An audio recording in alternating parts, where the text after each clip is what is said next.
Welcome to Bear and Balance. I'm Jeff Burkus. Other side of the screen, Lester A. Wiltfong Jr. Lester, how is your Espanol? Are you ready to go to Spain?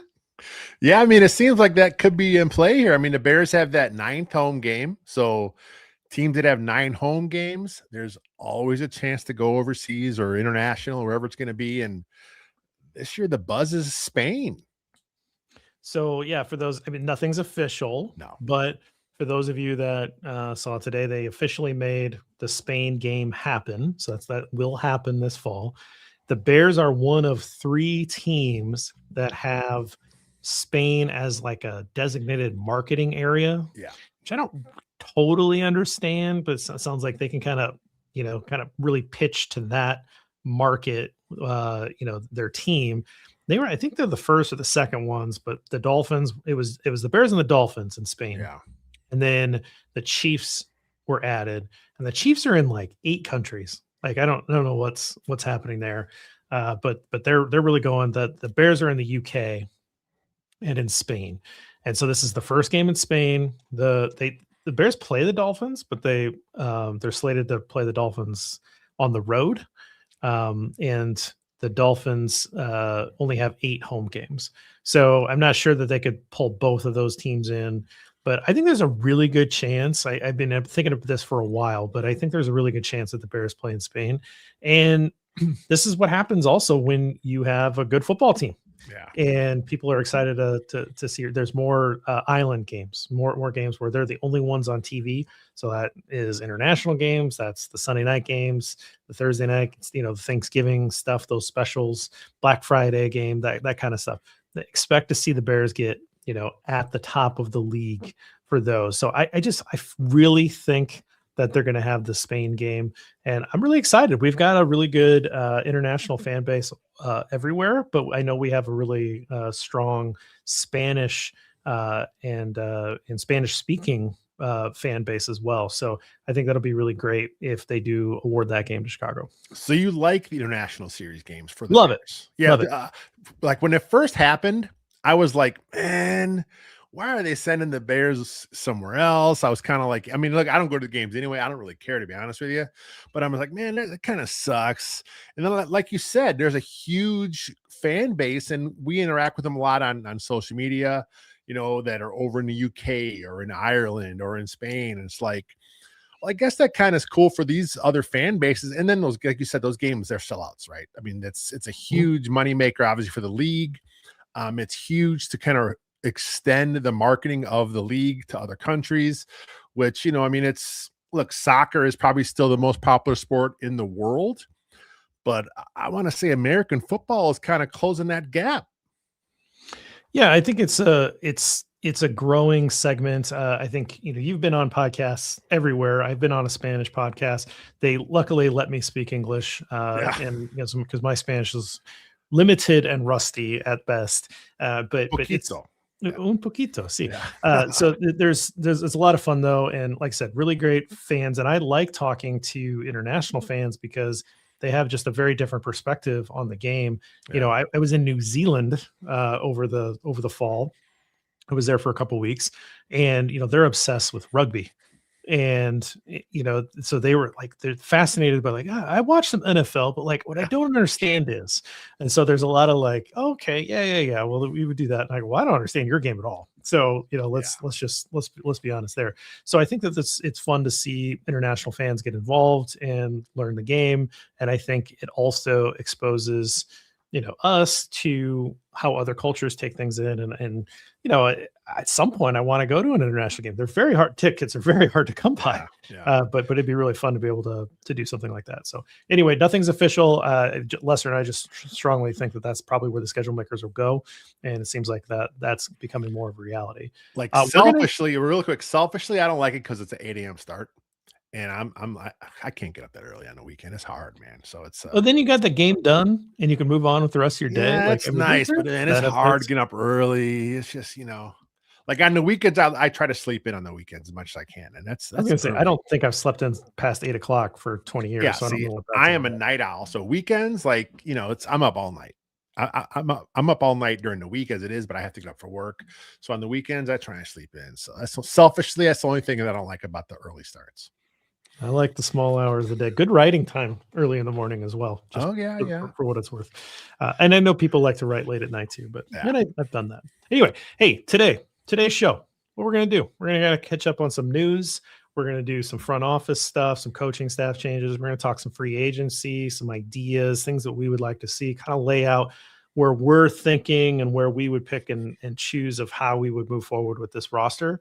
First, we're going to start with a little different. We're going to start with a sponsor who's in part sponsoring this particular episode. So, Lester, you got some words from our friends at Surfshark. I do. So I know you're a scientist in the real world, right, JB? So here's a little thing. science fact for you. Your digital footprint is just as traceable as your carbon one. And unless you're using a VPN, your data is basically waving at advertisers. This is where today's sponsor comes in, Surfshark VPN. A VPN is a virtual private network, which allows me to mask my real IP address. It's kind of like Ben Johnson holding up that play sheet right over his lips when calling plays, essentially meaning that my online activity is no longer being tracked by other people. So here are a few things I like about Surfshark. First, and this is a big one for me, Surfshark does not keep logs like at all. This means that even if someone wanted to see what I've been up to online, there's literally nothing to show them. Most people don't realize this, but some VPNs do keep records of your activity, which kind of defeats the point of privacy, right? So Surfshark's strict no log policy means they don't monitor, track, or store any of your browsing data. It's like wiping your digital footprint clean the second you take a step. I find that it's so reassuring knowing that what I do online stays in my business and no one else's.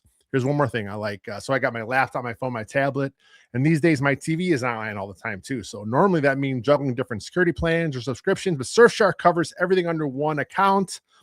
I mean, it's pointless to protect my laptop if my data can just be fished off from my phone instead. So Surfshark lets me connect unlimited devices at the same time. So my entire digital life, from my real job to my side gig to streaming marathons, it all stays protected everywhere. And it's not just me. I can share this with my wife and my kids. So we're all covered. It's honestly one of the best value for money parts of Surfshark. One login, total security across every screen I own. And it's one of the only VPNs that gives me unlimited access. So go on Surfshark. We tend to think viruses are a laptop problem, but they can hit phones, tablets, anything really. That's why Surfshark Antivirus is also such a smart add-on. It's built right into the app and runs quietly in the background, protecting against malware, Trojans, and all that nasty stuff that can sneak in from downloads or some of those dodgy sites that we all try to go on and try to avoid if we can, but it happens sometimes. I love that I don't need a separate antivirus subscription. Surfshark just handles it all. It's one less thing to worry about and one more reason I feel properly covered online. Surfshark has a risk-free 30-day money-back guarantee. Just go to surfshark.com/gridiron or use our promo code gridiron at checkout to get 4 extra months of Surfshark VPN. That link and code can be found in the video or podcast description. It's here on the screen. Again, go to surfshark.com/gridiron or use promo code gridiron at checkout. 4 extra months. Surfshark VPN. Do it right now. Whew. Good stuff. All right. And then we will get on to the show after a quick break.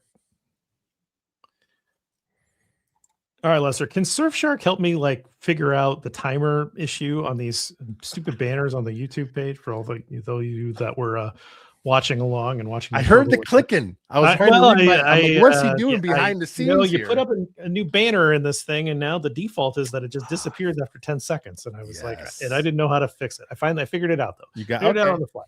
We got all right. Hey, let's talk changes at Hallis Hall. Let's start with what's the biggest news of the 3 departures, do you think? Is it Ian Cunningham, Declan Doyle, or is it Eric Bieniemy? That's a good question. I mean, I think a lot of fans don't really know what Ian Cunningham kind of did. I mean, he's famous for his, stopping Poles from trading up for Roma Dunze. That was what all the talk was. But I don't know. I mean, losing Declan Doyle, who's kind of basically Ben Johnson's right-hand man, he kind of gets all the stuff prepped for him. Eric Bieniemy, man, I had no idea how intense this guy was before he came to Chicago, but he was a revelation. He really got that running back room, going good. Kyle Monunga, of course, had a great rookie season. DeAndre Swift, man, this is a different back, right? He was a different back this year. I'd be shocked now to see him cut. I know they can save some money by cutting him, but why? I mean, it's not like it's like extensively like huge amount. I mean, they're paying a decent money, but that's what running backs go for these days. So I think he's like 7.4-ish million. Let him ride out his contract. I think he's a pretty good football player. So I'm not sure. It's hard to say of this group which is the biggest loss. All right, well, let's just take it at the top then in terms of like organizational structure. So Ian Cunningham, the assistant general manager, gets a promotion. The Bears' number 2 decision maker, the secondary decision maker, football decision maker, gets a promotion to another organization called a general manager. But we're not sure that the Bears are going, like, the report is the Bears will not receive the compensation picks. There's a lot about it. There's a lot of stuff that makes it kind of an uncomfortable conversation because you don't want to just distill this person's, huge promotional opportunity to run a football team down to like, well, why aren't the Bears getting this compensation? But I do want to like spend at least a little bit of time on it because the Atlanta Falcons designated Matt Ryan as the primary football decision maker.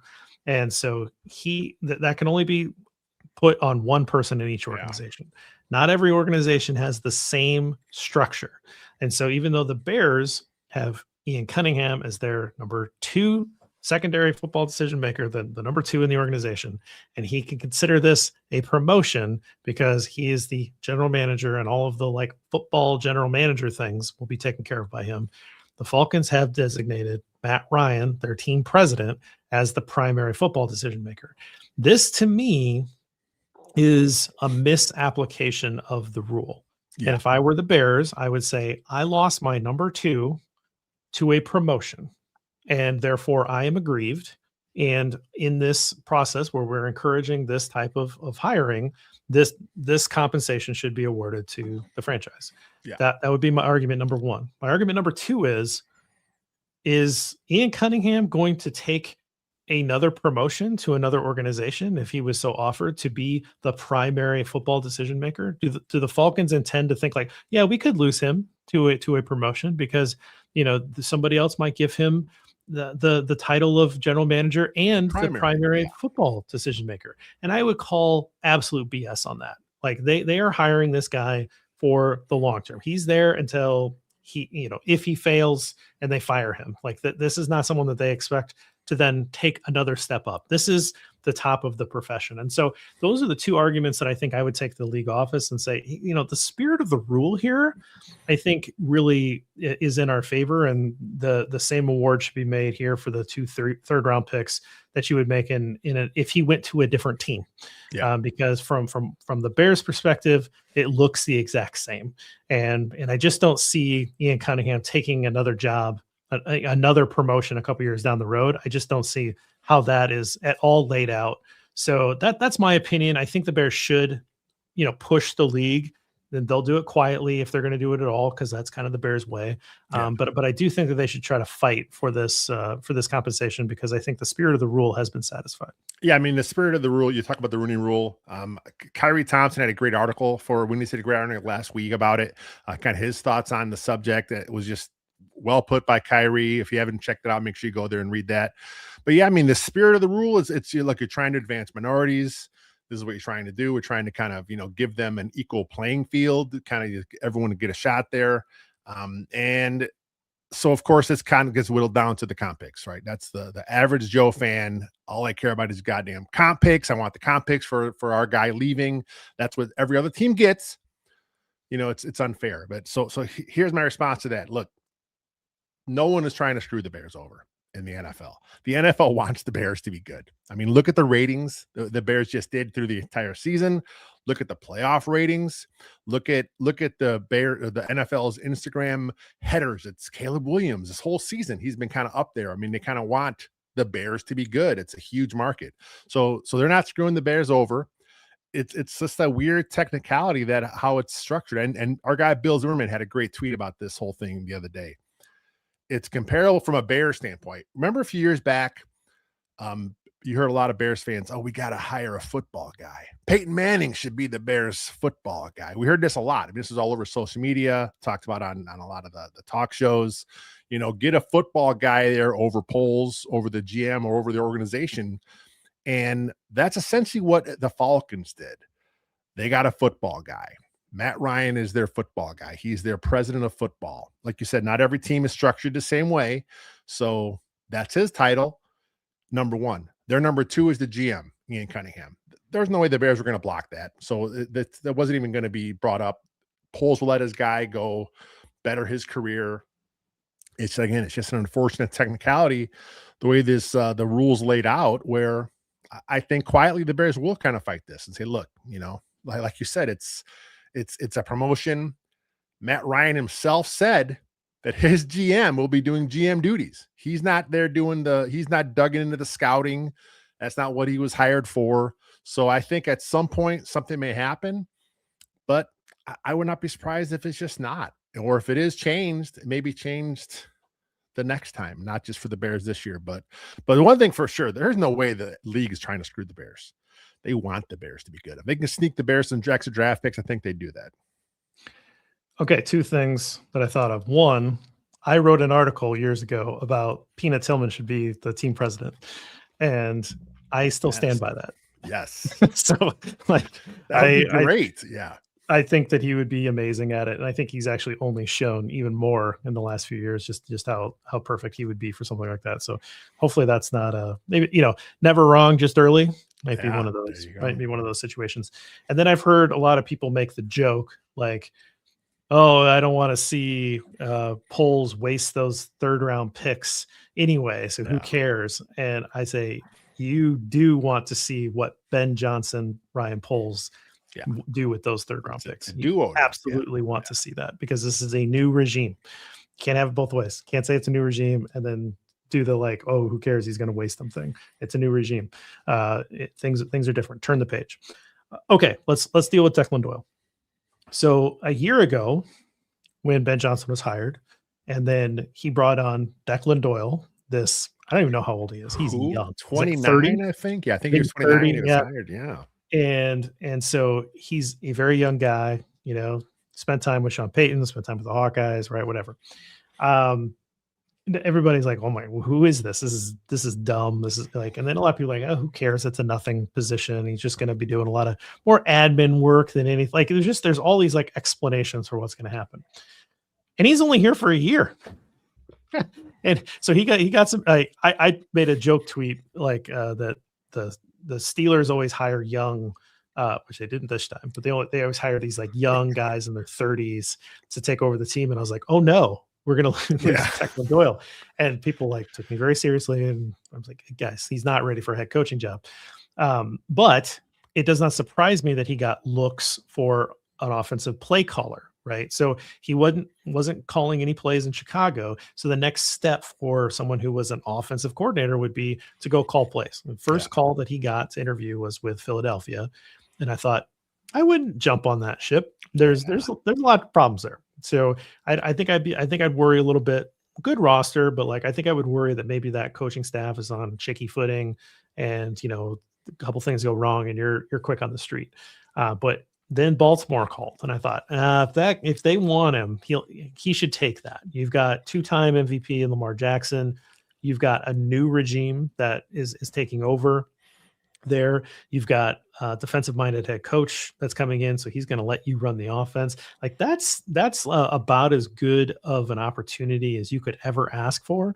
And so the fact that they, you know, interviewed him, they liked him, and they offered him the job, I think that speaks really well to Declan Doyle. Good luck. I'm glad it's in the AFC. Go those birds, whatever.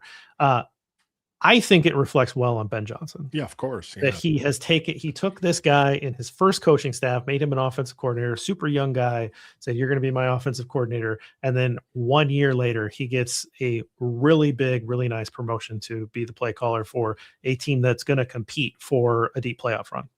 I mean, this is how you find your guy, right? You got to take a chance on a guy that hasn't done it. I mean, yeah, they could have went the retread route. Ravens could have, but I think they're like you said, it's a new regime. Why not start fresh, start new? And I think getting a guy that, look, not only has he worked with Ben Johnson, but he's worked with Sean Payton, right? We're talking about a guy that's been around a couple really good play callers. I'm sure something's kind of rubbed off as far as how he could sequence plays and how he can kind of set things up. I think that's something that's in him. He'll get that, and he'll have some growing pains like all young play callers do. But coming from Ben Johnson, I think it's and I know some fans, well, he's more of the Sean Payton tree. Well, technically he could be both. I mean, he was Ben Johnson's OC, which is, where you want to go. Now your step up is a play caller. So I think again, other coaches around the league looking at that spot, that's a very coveted spot now, right? You want to be Ben Johnson's right-hand man. And it's not your traditional play caller role, but he will give you a lot of the responsibility of setting up this offense, setting up the game plan week to week, because he's doing the head coaching thing. So he's got that's a very, very key role he fills. And a lot of fans, who cares? Who cares who fills that role? It's important. I mean, Ben leans on that guy for a lot of work. So it's going to be interesting to see kind of which direction they go here when there's some other young guys that had ties to Ben Johnson already off the market. Yeah, it'll be interesting to see. And, you've got Sean McVay as a really good example of someone who keeps losing coordinators, and eventually they become head coaches, right? He's got 4 former offensive coordinators that are now head coaches in the league, right? And so, the joke is like, oh, you shook Sean McVay's hand, so let's give you a coaching job. But I think there's something real in terms of that. Like, that's a coveted spot, right? Like, that's like a clerkship with a Supreme Court judge or something like that. It's like the equivalent of like something that's really important that you put on your resume. Like, yeah, I worked with this guy. This is really important, that I can carry forward, and that stuff's attractive. So that only continues to fill that coaching staff back up with new ideas. And as much as those guys get from that experience, Ben Johnson gets a little bit from those guys too, right? They're going to have ideas. They're fresh. They see things in a new way, in a fresh eyes. And so Ben can continue to learn from those guys, right? So I think that it's a really promising start. Then the third one, Eric Bieniemy goes back to Kansas City. I mean, could we talk about this Matt Nagy situation? How Matt Nagy went from offensive coordinator of the Chiefs, and they were dreadful this year. That offense looked terrible.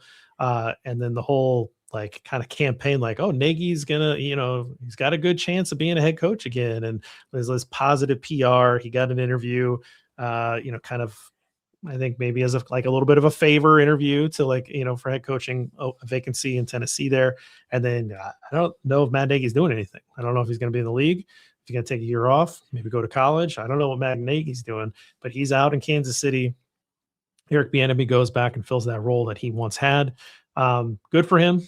I think that's rebuilt his value. And like you said, Eric Bieniemy really got a lot out of this running back room, and to the point where we were all very worried, even early in the year, about what this running back room was going to be able to do, and just how far Kyle Monungai came. 7th round pick, yes, but at least mid round value pick. Still, he had to prove a lot to be able to get onto the field and have as much production as he did, and then getting the best season out of a veteran like DeAndre Swift is really impressive work. So he certainly deserved the promotion back to where he was. And I think the Bears will miss him. But it's a position coach, and you hope that Ben has an idea of who to replace him with. The big rumor popped up right away. I think Brad Biggs talked about it was Eric Studsville out of Miami. He's no longer, I think he may be under contract, but since they have a new regime, new coaching regime, everyone expects that he'll be gone there. But I would love that hire because he worked with Mike McDaniel, and I love Mike McDaniel's offense. His running schemes are really, really fun to watch. So I think pairing him up with what Ben Johnson's already doing creatively, I think will really work out good for them. And but like I said, there's a lot of guys out there that kind of pop in and kind of bring a different perspective. Will Lawing, who came from Boston College, worked with Bill O'Brien. He has been rumored to be on Bears staff. A new guy coming in, no role yet set up for him. Maybe he's your new OC. Maybe he's going to be a tight ends coach. Maybe he's your running backs coach. He's worked a lot on different parts of the offense, so a lot of different ways they can go here, but I like the idea of getting in different ideas because Ben Johnson wants to keep growing and learning this offense. Yeah, and I think the idea of a coach hiring coaches that could fill a lot of different roles is pretty interesting. Yeah. And I think just from like a management perspective, like get the right guys on the bus and then figure out where they sit. Like that's a pretty good perspective to have. So maybe that's what's going on. He just needs to, yeah, I know I want him on my staff. Who else can I get? Right. And then get all the guys you need, put them in the right position to succeed. So good stuff there. Well, let's move on to the roster. So every year the Bears are going to have to decide who are the guys that they want to keep and who are the guys that they're willing to let go.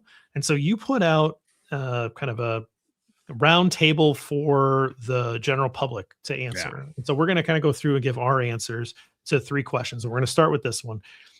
Thinking about the Bears roster in terms of free agents that they have, who would you like to take off the market? And I want to make one like challenge to you is that I think that Kevin Byard, or Bayard, as you like to call him, I think he's the free square on the bingo chart. Yeah. I was thinking. And so I think that we just say we're gonna re-sign Kevin Byard and just take him off the table, and then we have to answer somebody other than Byard. I like that. Are you going to go first? Or am I going to go first? You're going to go first. Oh, I'm going to go first. You put me on a spot with taking the free square from Were you gonna take Byard? No, you didn't. I had a feeling you were going to throw that at me, so I had a backup plan. So look, we've been doing this too long. I got 2 guys that I'm thinking of. I'm going to go O-line, right? I'm going to go Braxton Jones, and this is why. Okay, look, only the Bears know how his rehab has gone. Obviously, it did not work out. His initial rehab, he came back too soon, it seems. He just did not look physically right. He got benched because he wasn't physically right.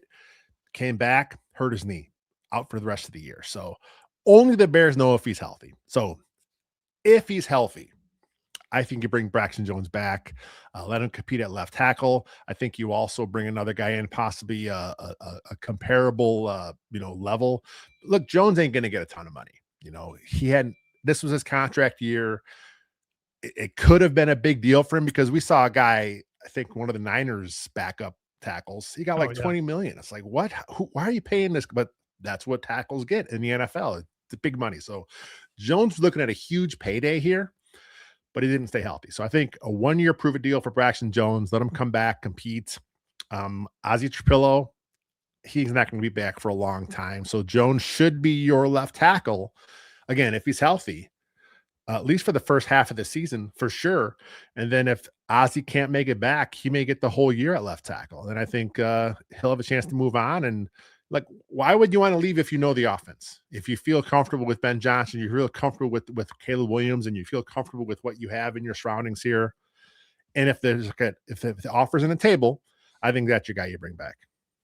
Yeah, that injury to Ozzie Trapillo really changed everything about this offseason, because otherwise you're like, yep, thanks, appreciate your service, and good luck in the market, and you're going to let him move on, and you're probably not even going to think about him as a backup, because you're not going to come back here as a backup. Situation changed because that injury is serious enough that the reality is the Bears really aren't going to be able to count on Ozzie Trapillo at all. If he comes back and he's able to like ramp up and play some meaningful football, that's great. But I think they have to go in with the mindset that he's not playing football for you in 2026. And so because of that, I think that you have to sign somebody. You don't have the starter on the roster. I know there's some people out there that say, well, Joe Tooney can play left tackle. I hope not. And we could, we can get a guard and we can make that happen. That now takes your offensive line from the strength of your football team down to like, I think we can get by. And I think the Bears are looking to compete for a Super Bowl next year. I don't want to be hyperbolic, but I think that is absolutely the expectation for this team in 2026.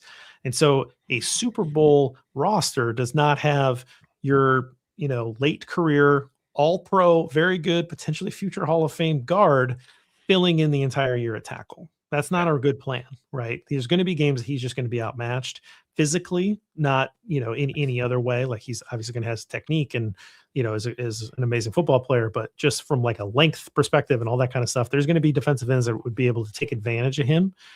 Whereas when he's a guard, you're just like, this guy's the best in the business. So we're just going to leave him alone. Right. So it's not a plan. Like, to me, that's not a plan. A much better plan is to target somebody like, if Braxton is healthy, is to say, let's bring you back for a 1-year deal. build your value back up, and then you go into the world and you cash in the next year. Like that to me, everybody wins in that scenario. And I think, Braxton seems to like the guys, like the team. There's that, Yeah. locker room video. Like he's hyped. He loved being part of it. And he was still involved. And so I think that, we haven't lost him from like a mental perspective or anything like that. He's still around. So I love that. I did have that name written down. I wrote down a bunch because I thought, there's a lot of different arguments that I could make. And I've been kind of staring at it for the last hour. And I'm gonna maybe surprise you a little bit, is this is a cheap one. Case Keenum. I Oh, want okay. Yeah. Case Keenum back in here because I'm not sure that anybody had more fun on this football team than Case Keenum did. Yeah. And I think he was really good for Caleb. Like Yeah. I absolutely was a huge like bonehead mistake to not have a veteran quarterback on this roster during Caleb Williams' rookie year. I don't like that whole situation, but Fluce's staff made a lot of dumb decisions, right? And so this new regime, no, we need a veteran, we need a guy. And his pot, yeah, I think he's going to be a quarterback coach if he wants it. I think you could see him becoming, more and more down the line into the coaching thing if that's something that he wanted to do. I'm sure Case Keenum has made enough money in his life that he doesn't necessarily need to coach, but you could see that in him, that he kind of loves the game, wants to be around it. And just like the way that he was able to bond with Caleb, I think you absolutely have to prioritize bringing him back because he really worked in that room. And like, it just seems to me like a guy like Case Keenum is no ego. And he's there to better the team and better Caleb Williams and be his number one fan and like get him prepared. And it's like, I want that back. So to me, I think that's actually a super high priority, even if it's not a super high money spending priority. I like that. I mean, he's you hear a lot of fans say that the counter to that is, well, just make him an assistant coach, right? So look, if you're a player, you can get advice from a player differently than from a coach. There's just a different relationship there. So I think having a peer-to-peer, which is what it is with Caleb and with Case Keenum, I think it's a little better for him.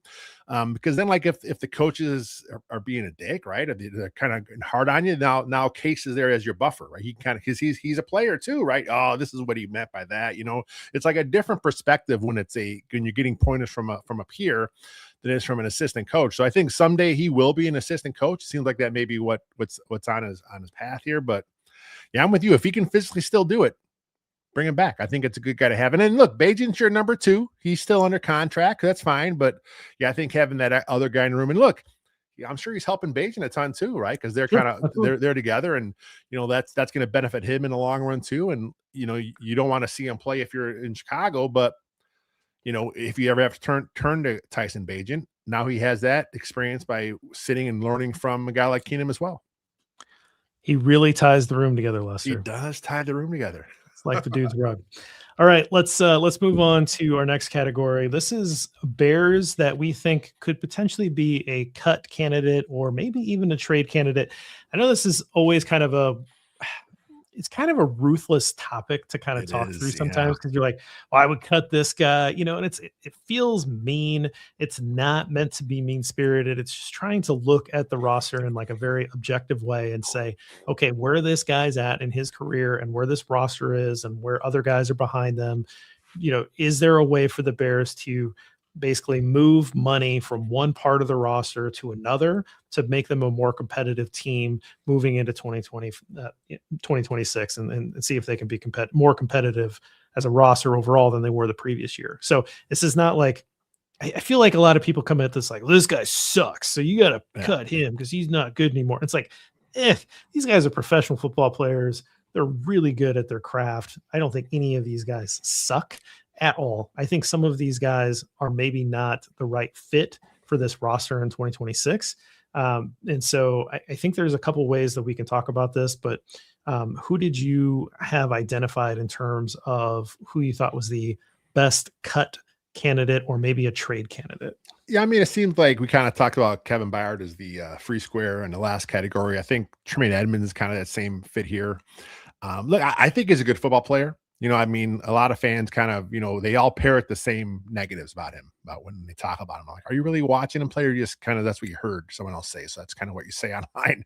But I mean, he's he got to think about 4 picks again this year.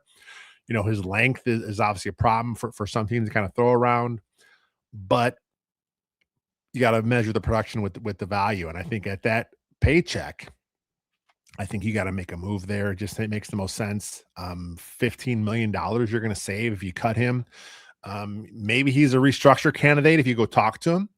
But he's still relatively young, 27, 28 years old. He was drafted at 20. So he's been in the league for a long time, but he's still, as far as, his youth, he's still got that, he's still in his prime. Right. So I think as a guy, you definitely got to do it. And I'm going to address another guy. I think DJ Moore is a guy that obviously that last play, right, that sticks in a lot of people's craw, but I don't think they're going to move him unless they get wowed by an offer. I just got a feeling they're going to keep DJ Moore around for one more year, kind of see what happens there. I don't know. Like, look, there's a reason why he was nominated as the Walter Payton Man of the Year. Like, if they were upset with him during the season, they could have went another direction. So whatever, lack of focus things that pop up in his play, it's not hurting him to where they didn't want to nominate him for that. So I don't know. I think maybe they might want to stick him around one more year. He's very well liked in the locker room from what we've heard. He's good for that room. He helps the culture. He just has some really stupid plays every now and again on the field where it's like he just seemed to lose focus. So it's like,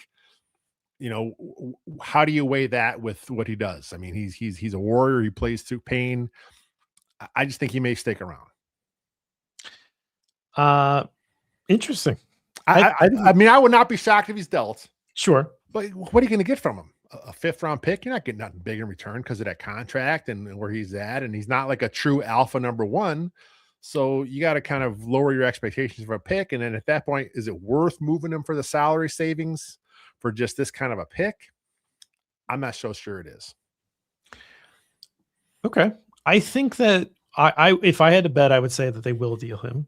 And I think it's because of one, you feel good about Luther Burden coming into year two. That helps. Yeah. And I think there's a lot of, they're not the same player, but there's a lot of overlap in the skill set. Yeah. And I think that in terms of role in the offense, I think that you feel like if I can open up an opportunity to spend money somewhere else, which we'll get to in a minute, with what I can save by not having DJ Moore and counting more on Colson Loveland and Luther Burden to fill more of that, passing role now that they're up to speed, and hopefully Rome gets over his injury issue. And, so you kind of feel like the targets might be kind of taken care of between those three guys for, the lion's share there.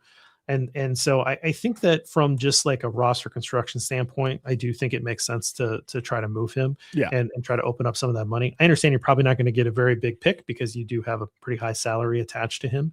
And he's, now he's more of on the older side of what an NFL player is and at this point in his career. And I do think that some of those mental lapses are going to really stick in the craw of Ben Johnson, who needs precision to have this offense work to its maximum capacity, right? And I know you got that one play, but there's a lot of plays throughout the year where it just not quite on the same page and not crisp and maybe not running through the whole play, or the stepping out while there was a scramble drill going on, like the things that happened where it's like, I think that when you go back and you evaluate, the week to week stuff, and you say, okay, put this behind me. I gotta focus on, we're on to Minnesota, we're on to Green Bay, right? Like you're just focusing on the next opponent. But when you go back and you're evaluating all these players, and you're like, is this something that we can deal with in the future? Or is this something that maybe we think we're better off in? So I actually do think he's a really good trade candidate. And I think that the money that you would potentially save will push it over the edge, because I do think they're going to want to reallocate this roster. In terms of cuts, I only came up with Edmonds as the obvious fit. I think there's a couple guys that got hurt that maybe you could see some sort of injury settlement or something like that. That's well beyond my understanding of how all that works. So there's negotiations and how that would count in terms of dead cap and all that kind of stuff. So I'm not going to speculate on guys that, ended their year injured and how that might work out. Those sorts of things might happen, but we'd have to see how that checks out, because that would change the numbers that we have available to us in terms of what would be saved and what would be dead money. I did want to make a mention about restructuring. You said restructure a guy like Tremaine Edmonds. The Bears have no dead money on the cap right now. We mentioned last time, I think, that there's no void years that we know of in any of these contracts, or very few if there are. That just hasn't been a tool that the Bears have used, and so they have a very clean cap right now. So I know some people are like, oh, they don't have a ton of money relative to the Raiders or something. It's like, well, yeah, the Raiders don't have any players either. So Yeah. I'm not sure I'd trade places with them. Most of the starting positions, particularly on offense, are already spoken for. And so there's a lot of, there's a lot of starters already on this roster. So it's not like they have to go out and rebuild a lot. But if they wanted to open up money, there's a lot of restructures available to them. Joe Tooney, Jalen Johnson, Jonah Jackson, all the Montez Sweat, all those guys have a lot of money that could be converted into signing bonus and then spread out over future years with a very simple restructure that would open up a lot of current dollars to spend and attract a free agent. And so I wouldn't worry about it. I mean, the Bears are now fully entering a Super Bowl window. This is when you do those things. Yeah. So if the Bears start doing those things, like that, they're signaling to you like, hey, we're pushing chips in, right? They don't necessarily have to do that. But if they start doing that, that's really telling you like, hey, we really think we got a chance to make a deep run next year. Think Ryan Pace back in the day, all these weird contracts gave where he pushed all these void years into the future. He was doing it with a notion that we're in a Super Bowl window. It didn't work out. Mitch wasn't the guy. So all those void years he pushed forward thinking that, hey, we're in our window, didn't work. Ryan Poles looking at this roster now, Caleb Williams, Ben Johnson. Okay, I think we're in a real window now. We showed real growth last year under this, and Ben Johnson is who Ben Johnson is. They're not going anywhere. This offense will be intact. So now let's push him in, work some void years here. I'm going to mention one more guy, and I was kind of looking over the roster. Look, we're not talking a huge savings, but I would not be surprised to see Tyree Stevenson let go. He would save you a little over $3 million, which again, not a lot. But, we're looking at guys that can kind of save, so a few bucks here and there. He seemed to kind of fall out of favor with this regime a little bit. He was kind of benched, of course, early on. He didn't get his job back. He kind of rotated in a little bit. And then as guys kind of got back healthy, he was the guy that seemed to lose some reps there. So would not be surprised to see him let go. And again, he was drafted for the previous regime, so maybe he's just not a good fit. But then what happens with Nahshon Wright? I mean, do you try and figure that out? Maybe he wants to come back. Maybe he just loves Chicago so much and loves working with Al Harris, who seems to be sticking around now in Chicago.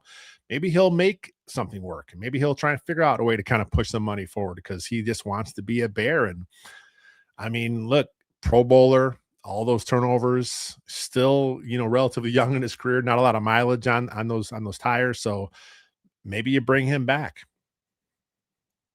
It'll be interesting what they do at cornerback. I think that's true. I think I disagree with you. I think that they will bring Stevenson back, just because he's somewhat cheap, and that's just like the end of a rookie contract. So I don't necessarily think that there's a need to move on from him, and I think that somebody's going to throw some money at Nahshon Wright, because there's just not enough corners going around. So I think just from a number standpoint, I do think that they're just not even going to mess with that. I don't think that's worth the savings. Now, if he's he just doesn't show up to camp well, and they feel really good about the next Nahshon Wright, I could see them maybe being like a late roster cut or moving him, for late capital, capital that in spring training. Man, I'm all over the place. In baseball mode tonight. Yeah, I'm ready for pitchers and catchers reporting. So yeah, in terms of training camp, I could maybe see something like that happen in the preseason, but I don't think it's a free agency move. It feels like you don't have to make that decision anytime soon. So maybe that's more where I'm at. But I'll be really interested to see what they end up doing here, if there's anything surprising. So part of this article that you have up on Windy City Gridiron is that you linked to the top 250 free agents or whatever the heck it is.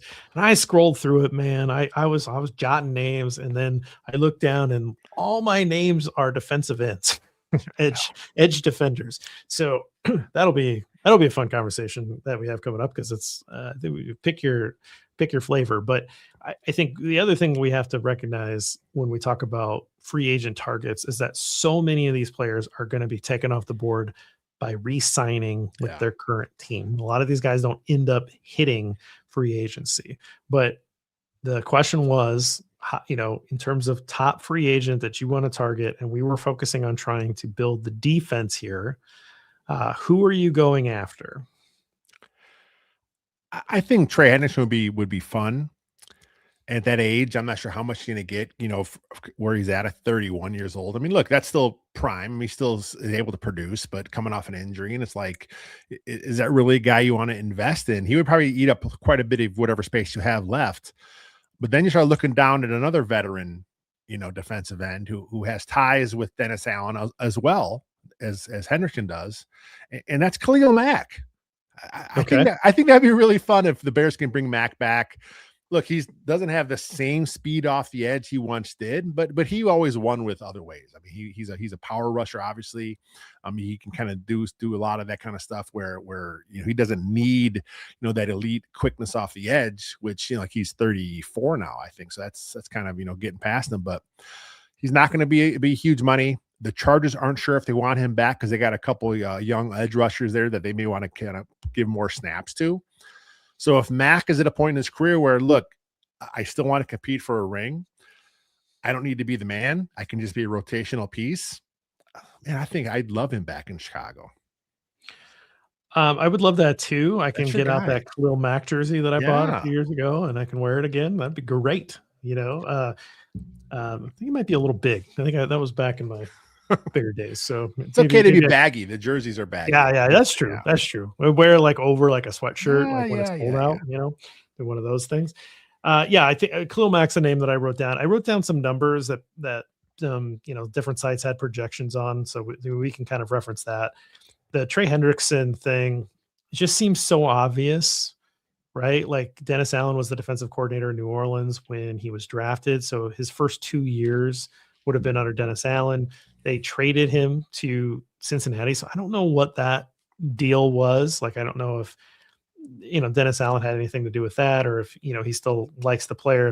I don't know what the relationship is, but if the relationship is good, yeah, this seems like such an obvious move here that I think that it's one of those where I'm just like, I'm almost just penciling it in. And he's not going back to the Bengals. Like, no, this yeah. was the agreement with him playing this year, was that they wouldn't tag him again. So he's going to be a free agent. He's going to go out on the market. Like you say, he's a little older. The projection is 1 year, $21 million. I don't know that he signs for 1 year. I think he probably is going to try to sign for a couple of years here, but I think the Bears would absolutely want to bring in a guy like that. One, he's got familiarity.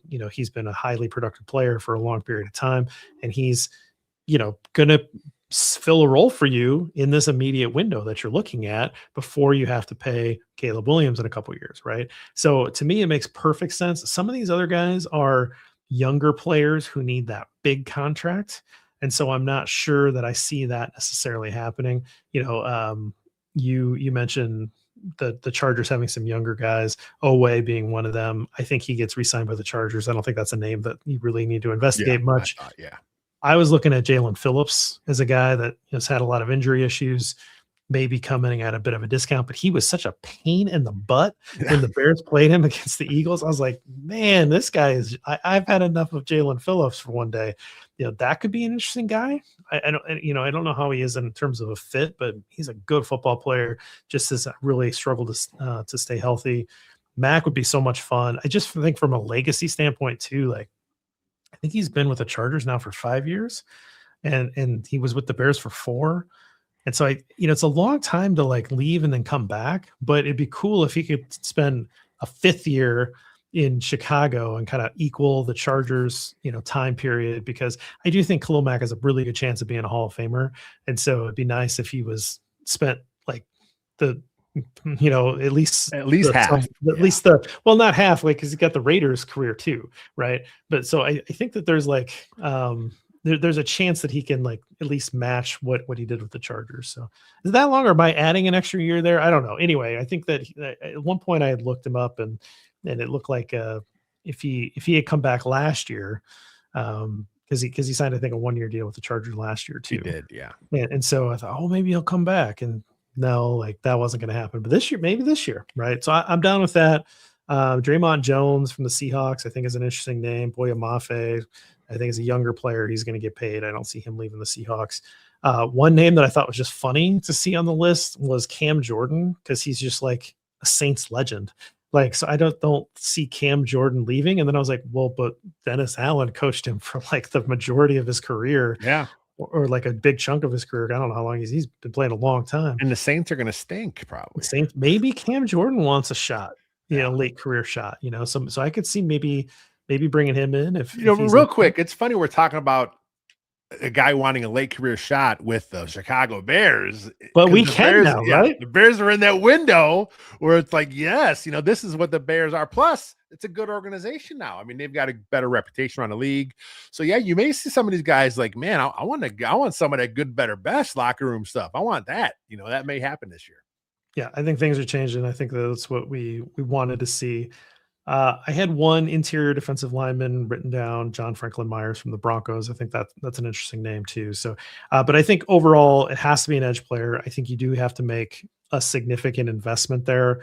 And I do think you need to make a significant investment in the draft as well. I think this is push a lot of your chips into the defensive line and see if you can get that figured out. I think that the back end will be fine. I mean, you got to sign the guys back, but the back end will be fine as long as they're healthy. I think that was really just the story this year with the back end is you just had too many injuries. So hopefully they are able to stay healthy next year, and then you add an influx of talent up front, and things should be better. I think that's it. I think it's Trey Hendrickson is like kind of this obvious pick. If for some reason it doesn't work out, either it's too much money or he gets like this kind of blow you away offer somewhere else. I'd love to see Mac. I think that'd just be fun. But the third name I think is at least worth looking into is Jalen Phillips. Yeah, that's good. What about a trade? You think a lot of buzz about Max Crosby? That's all over the place right now. Bears fans have wanted him forever. You got the banner ready to rock for Max. I do. Let me turn off this timer. That's killing me on the show. Yeah. So to the Max, right? Like, should the Bears be aggressive and try to make a trade for Max Crosby? He ended the year injured. There seems to be a mutual appreciation society between Max Crosby and Caleb Williams. They seem to really like going after each other in that Bears Raiders game. He seems like a guy that's kind of mad at that organization. And I think that shows up day one. He's a Bears fan favorite. Like, this is like, it just feels like perfect personality to come in and just take the city of Chicago by storm. I think all of that works. Now, do you make the trade? And you got to pay him. Yeah. So do you make the trade and pay a guy like Max Crosby? If you truly believe you're in your window, if you truly believe you've got the guy at quarterback and head coach, yeah, I think that's a deal you make. I mean, this is basically the Mac trade all over again, right? I mean, the Bears made that trade thinking we're in our window. We got our guy. We got Nagy and Mitch. What can go wrong, right? And it went wrong. But now if you truly believe that's when teams should make these trades, right? That's why the Packers went and got Parsons in the offseason last year. They're like, look, we're in our window. Let's go get our guy. And they went and got a pass rusher. I think if you're the Bears and you think you're there, you definitely have to explore it. See what that offer would be. The Raiders may be like, look, we're going to only talk to teams in the NFC, whereas Marcus Parsons went Cowboys to Packers, which is like, you don't really see that happen all the time. It makes more sense to kind of put him in the other conference. You don't have to deal with him much, but I mean, Max is awesome. He plays a ton of snaps though. I mean, that's like when you watch his career, he's one of those guys that when the Raiders are on, you got to watch because you're going to see Max Crosby. Way too many snaps. And we kind of saw that kind of catch up to him this year with some of the injuries. So I think wherever he ends up going, you got to cut his snaps back a little bit. I know he wants to be out there at all times, but you can have your defensive ends playing 90% of the snaps. That's ridiculous in this day and age. It just can't happen. Scale those back a little bit. And I think you'd be in a good place with Max. But what's it going to cost though? I mean, you're looking at least 1-1. I don't know that it'd be more than that. I think people, I mean, it's not a Parsons is younger, right? Yeah. And so Parsons demanding that trade capital that he did and to go to Green Bay makes sense to me. I don't see Crosby being quite that. So it's similar to the Mac deal. Mac was going into his 5th year. Crosby's been around for 7 years, so he's a little older than Mac was. And I just looked up Mac. So Mac played 4 years in Oakland, I 4 got it years pulled in up Chicago, too. 4 4 years in Yeah. in LA. So right now it's perfect, all 4. So and he's Yeah. talking about potentially retiring, but it'd be great if he came back to Chicago for at least 1 year, put him over the edge, and then he would have played more than those West Coast teams. So anyway, just following up on that, so you guys didn't have to run to Pro Football Reference. I looked it up here. I think that everybody's like, well, at the right price, right? And I get that. Like, I don't want to be a fence sitter and a weenie. I'm always like, yeah, go do it. like, oh, you want to go get a top player at a premium position? Do it. The only thing that I would like caution on is that he's been around for 7 years. Like, so he has been in the league for a long time. How much longer does he have in that prime? And do you think that you could get that or better by trying to invest that in a draft pick? I mean, those are the calculations that you have. But I really like the idea of, like, we know who he is. We know he's going to give 110% because this guy's insane. You've never seen him give up on a play. He's just an all day, like, crazy effort every single play. He's built in this crazy way. Like, he's got these super long arms. He just has to be a pain in the ass to block. Yeah. Like, I think he would just wear you down and frustrate you because you just, like, won't stop. Right. It would be amazing to get him. So you can tell me any sort of compensation level and I'll talk myself into it. Yeah. Because I think he's that good. If the Bears aren't, like, negotiating against themselves, which I know that some people have accused them of doing in the past. But, like, if, like, hey, there are competitive bids out there to get this guy, and the Bears won it. They beat the best bid. I'd be like, okay, cool, great. They paid market price. Let's go for it. Because I can't necessarily take the chance. I mean, we'll take the chance if we need to, but if you take the chance on an unproven player in the draft and it doesn't work out, and you just keep doing it that way, as opposed to getting what is going to be a really good player, and he's still going to be good for a few years. Like, he's not 7 years in the league. It's not 12, right? So, this is not the end of his career. I would do it. I don't even, again, tell me a crazy number, Yeah. tell me, like, a crazy compensation package, and I'd be like, I can talk myself into that. I just don't think it's going to be near what the Packers had to pay for Parsons, just because and Parsons is a better player. Like, I mean, I love Max Crosby. I think he's the most fun player to watch, one of the most fun players to watch in the league, but he's not quite as productive in terms of getting after the quarterback as Parsons is, but he might be just as interesting of an overall player because he plays every aspect of the game well. Yeah, I mean, he'd be perfect. I mean, he would slide right into the Bears.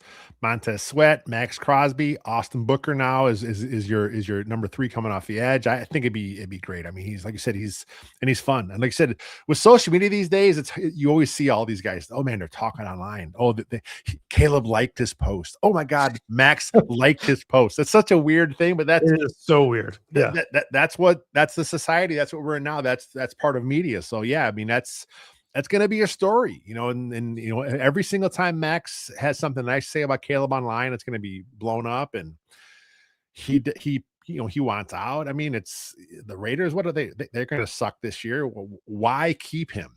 They have to make a move here. You're not going to bring him back and have a bad team. I mean, the Raiders should have traded him last year, but they thought they had something going with Pete Carroll with one more year with some vets they had. They thought they would be able to make some noise, and they should have done this last year. Then the Bears could have got him last year.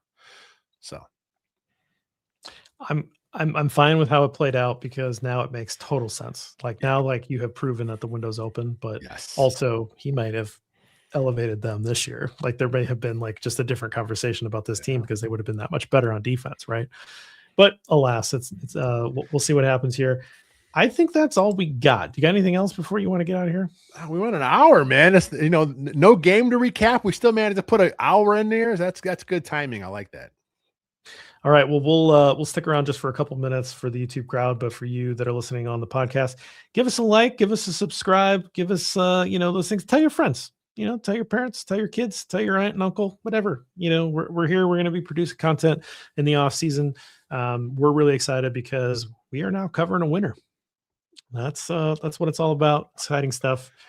Until next time, bear down.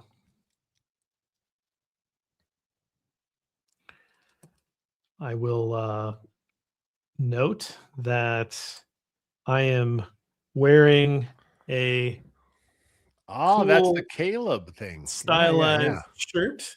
That's the Caleb Williams pose from the Iceman. Athlete logos. Pretty cool. So anyway, that's I was wondering what that was. I'm like let's I need to get an explanation on here. So it's glad you throw it out there. Yeah, I had to show you the whole thing. It only shows up the top of it, but that's pretty cool. Yeah. Michael Wayne, let Wright test the market. Yeah, Nashawn Wright, I think he will test it. But look, as much as he has talked about Al Harris and how much he connects with Al Harris, and look, he went through a tough thing with his coach, passing away during the season. Yeah. Who knows where he's at? Maybe there are certain things he values more than money. I know it's weird to hear about an NFL athlete, but he may just want to be with Al Harris another year. He may want to do that again. He may just like the vibe in Chicago. This is something that, look, it takes two to tango, obviously, but I mean, if there was a clip today with Wright and Kevin Byard at the Pro Bowl, and they were talking about wanting to be in Chicago. So it's like, I mean, look, why would you want to leave the Bears if you had a chance to stick around? Because yes, it's on the up, man. I mean, so I think you let them test the market. I think you let them come back to you and say, look, I got an offer here on the table. Get close. I'm staying. I mean, if that's what happens, that's what happens. We didn't talk about Al Harris. He had interviews for defensive coordinator jobs, as he should. Yeah. And including in Green Bay.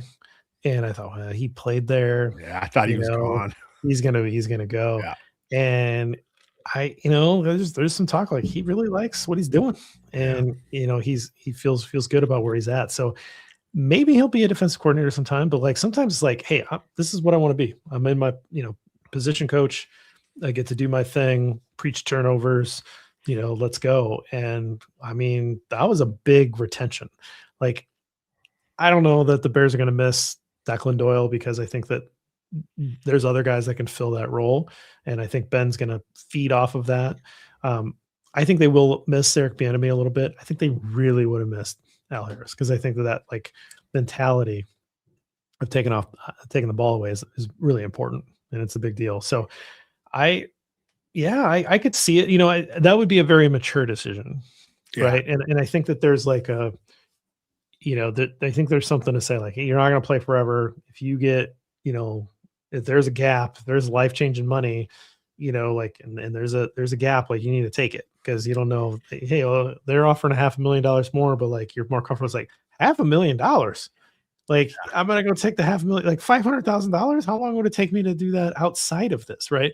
Like, so it's easy for us to be like, oh, well, come on, like just come back to the place that, you feel more comfortable in. And it's like, these guys have a short window, this might be his only bite at the apple. You don't know what's going to happen. So if somebody offers some big money, big guaranteed money, it behooves them to really consider that and take it if, because that may be the only chance he gets. So definitely no judgment if he, if he does anything financially driven. Right. No. But then when you talk about other guys, and when you're talking about like a Khalil Mack or somebody, it's like, well, that's the type of guy where, well, they offered him $1 million more to go play in Arizona next year. Well, no thanks, you buddy. Like, who cares, right? Yeah. So I mean, that's the stage of career and where you're at, and what you're looking for, and what you want out of it. and these guys want a ring, especially these guys that are chasing greatness. Yeah. And so it wouldn't surprise me if you start to see some of those guys start sniffing around the Bears because they can see it. They can see the trajectory on the up. It's fun, man. I'm Yeah. telling you. I told you guys back in March or May or whatever I wrote that article. I'm done covering a loser. I'm covering a winner here. So that's what we've done all year. From now on. You mentioned Declan Doyle. Cole Kmet, he did a radio spot, I think earlier today it might have been, and I caught a brief part of it on the in my car when I was doing some running around. But he said, with the exception of play calling, Declan Doyle did a massive amount of work for the Bears, and Ben Johnson wants his OC. That's why he got hired Doyle. He wants a young guy full of energy that can do a lot of the grunt work he just doesn't have time to do because he's also the head coach. So it's going to be like, but then like you said, JB, that's the spot, right? You want to be right next to Ben Johnson because, like Sean McVay's guys, they go off and they get success. If this keeps going like it's going, you're going to see this constant turnover at that position because guys are hiring guys away from the Bears. Yep, absolutely. It's a good problem to have. It is because the main guy isn't leaving. Yeah. Right. And I think you can say that about the defensive coordinator. I don't see Dennis Allen leaving either. If you feel really good about those top two spots and you feel really good about the quarterback, like that, this is what healthy teams look like. We're gonna learn together what a healthy fan base and how they act in these off seasons and moments and all that, and how to take winning. That's a different skill. Bears have been dealing with learning how to lose for a long, Bears fans learning how to lose for a long time, but it's over, man. Yeah, we got the the light. guy. The light is shining.